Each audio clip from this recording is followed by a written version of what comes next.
नमस्ते दोस्तों, RS pre 2026 के लिए पॉलिटी के वीडियो ये पॉलिटी पढ़ रहे हैं। और मैंने आपको अनुच्छेद 163, 64 और अनुच्छेद 74 और 75 पिछले वीडियो में बताया। देखिए, आरपीएससी अब जो हमारे आर्टिकल होती है उनके सब आर्टिकल भी पूछने लगी है। तो आपको हर आर्टिकल जो इम्पोर्टेंट है, सभी आर्टिकल को आपको इस तरह से नहीं पढ़ना होता, लेकिन जो आर्टिकल आरपीएससी ने पूछे हैं और जो इम्पोर्टेंट है, आरपीएससी के कई सालों के पेपर मैंने देखे हैं, यूपीएससी के पेपर देखे, और जो इम्पोर्टेंट है वो आर्टिकल मैं आपके लिए लेकर आ रहा हूँ। बस आपको कुछ नहीं करना है, इन छोटे छोटे वीडियोज़ को देखना है और इनके सब आर्टिकल भी आपको ध्यान में रखना है। आप वीडियो को 2x करके आसानी से देख सकते हैं, आपका एक अच्छा सा रिवीजन हो जाएगा। तो आप प्लीज़ चैनल को सब्सक्राइब भी कर लीजिए और मेरे वीडियो को देखिए। तो इस वीडियो में हम पढ़ेंगे आर्टिकल 166, जो भाग 6 का आर्टिकल है। हम राज्य की पॉलिटी पढ़ रहे हैं, राजस्थान की पॉलिटी, और राज्य सरकार का कार्य संचालन कैसे होता है ये अनुच्छेद 166 में लिखा हुआ है। तो इसको पढ़ेंगे। साथ में इसी के समकक्ष आर्टिकल है संविधान के भाग 5 का अनुच्छेद 77, जिसमें भारत सरकार के कार्य संचालन के बारे में प्रावधान किए गए हैं। तो ये आर्टिकल, दोनों आर्टिकल इम्पोर्टेंट है, और ये क्यों इम्पोर्टेंट है मैं आपको बताऊंगा। यहाँ से आरपीएससी ने प्रश्न पूछे हुए हैं, और अनुच्छेद 166 बहुत इंपॉर्टेंट है, यहाँ से प्रश्न आने की इस बार पूरी संभावना है, इसलिए इस आर्टिकल को अच्छे से पढ़ते हैं। देखिए, मैंने 163 आर्टिकल पढ़ाया। राज्यपाल को सहायता और सलाह देने के लिए मंत्रिपरिषद होगी। साथ में अनुच्छेद 74 में भी ये लिखा, राष्ट्रपति को सलाह देने के लिए सहायता और सलाह देने के लिए मंत्रिपरिषद होगी। इसके सारे आर्टिकल भी मैंने आपको पिछले वीडियो में बताए थे। उसके बाद मैंने 164 और साथ में 75 आर्टिकल 75 आपको पढ़ाया, जो मंत्रियों के बारे में अन्य उपबंध लिखे हुए हैं, और इधर भी अनुच्छेद 75 में भी मंत्रियों के बारे में अन्य उपबंध लिखे हुए हैं। तो 163 हो गया, 164 हो गया, इधर 74 हो गया, 75 हो गया, और अब हम पढ़ेंगे इधर 166 और इधर 177 आर्टिकल। तो ये आपको पता होना चाहिए, इनके बारे में डिटेल्स है, आपको सब आर्टिकल पता होने चाहिए। और आरपीएससी वैसे ही प्रश्न पूछ रही। तो देखिए क्या होता है। देखिए, राज्य सरकार का कार्य संचालन अनुच्छेद 166 में लिखा हुआ। इसका क्या क्या सब आर्टिकल ये देखते हैं। 166 एक में लिखा हुआ, किसी राज्य की समस्त कार्यपालक कार्यवाही राज्यपाल के नाम से हुई कही जाएगी। देखिए, दो प्रकार की कार्यपालिका होती है, एक वास्तविक कार्यपालिका, एक नाम मात्र कार्यपालिका। संसदीय व्यवस्था में दो तरह की कार्यपालिका होती है। जो नाम मात्र की कार्यपालिका होती है उसका प्रमुख माना जाता है राज्यपाल को। जो वास्तविक कार्यपालिका होती है वो मंत्रिपरिषद और मुख्यमंत्री होते हैं, ये आपको पता होना चाहिए। और उसमें तो जो अनुच्छेद 166 में लिखा भी हुआ है कि किसी राज्य की समस्त कार्यपालिक कार्यवाही राज्यपाल के नाम से की हुई कही जाएगी।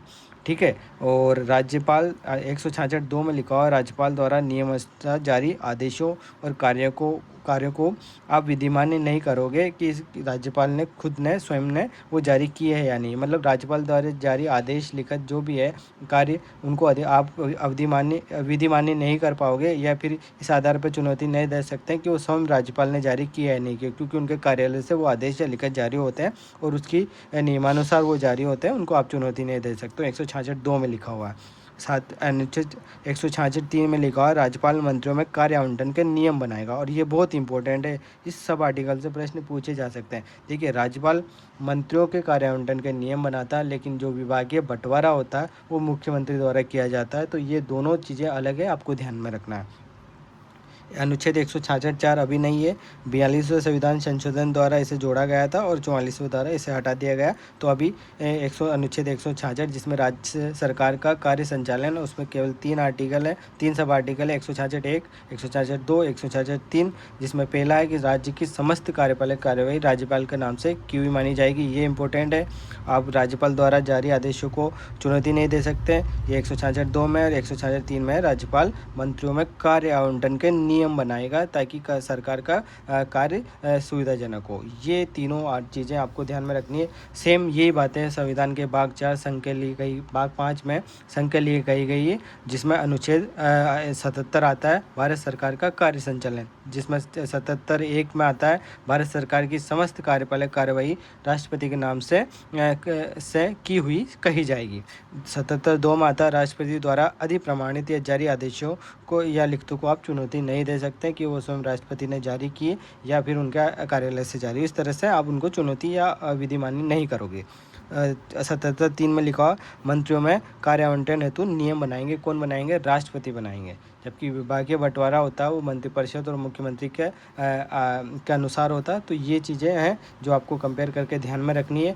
तो इस वीडियो में हमने अनुच्छेद 166 पढ़ा है और इधर भाग 5 की बात करें तो अनुच्छेद 77 पढ़ा। तो अनुच्छेद 163, 64 और 66 हमने पढ़ लिया। 165 आपको पता होना चाहिए। 165 क्या है? राज्य का महाधिवक्ता के बारे में। उधर आप बात करें तो भारत का महान्यायवादी कौन सा आर्टिकल में है, आपको कमेंट करके बताना है। तो इस तरह से पॉलिटी के मैं इस तरह के छोटे छोटे वीडियोज़ बना रहा हूँ। आप वीडियोज़ को 2x करके देख लीजिए, आपका फटाफट रिवीजन भी हो जाएगा और आपकी चीज़ें आपके सामने सारी अवेलेबल है। आप इनको पढ़िए भी सही, ताकि देखिए पॉलिटी को बेर एक्ट से पढ़ना बहुत ज़रूरी है, क्योंकि आजकल सब आर्टिकल पर बहुत प्रश्न आ रहे हैं और ये आर्टिकल आपको लंबे समय तक याद रखने हैं, एग्ज़ाम तक आप भूलें ना। तो इनको बार बार रिवीजन करना ज़रूरी होता है। तो इसलिए ऐसे वीडियोज़ मैं बना रहा हूँ। अगर आपको वीडियो पसंद आए तो आप प्लीज़ चैनल को सब्सक्राइब कीजिए।